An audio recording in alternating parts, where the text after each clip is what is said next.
Şuna bir dokunmayın. Şuna bir dokunmayın. Silah mı? Bu arabaya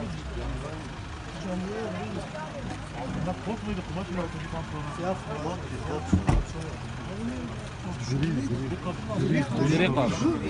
Altın tam göremedim. Doğru tam göremedim. Doğru yoldan kaçtı. Şu an genç burada uzanıyor, yatıyor. Vurulan şahıs diğeri kaçtı. Benden yukarı vurulmuş ha. Bıçağın ara.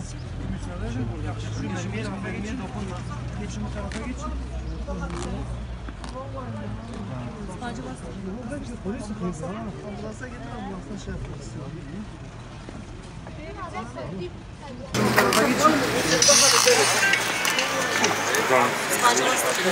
Polis kıydı ha. Polis değildi ya. Kim o? Sen kalkabiliyor musun sen yardımcı olalım? Tek ayakla. Arkadaşlar bir yardımcı olabilir miyiz? Yani hep beraber taşıyalım size zahmet. Sen onu tanıyordun. Yok. Ama bu sabah kızın balkondan gördüm onu. Oğullara dokunmayın. Kimse kovanlara dokunmasın. Arkadaşlar bir yardımcı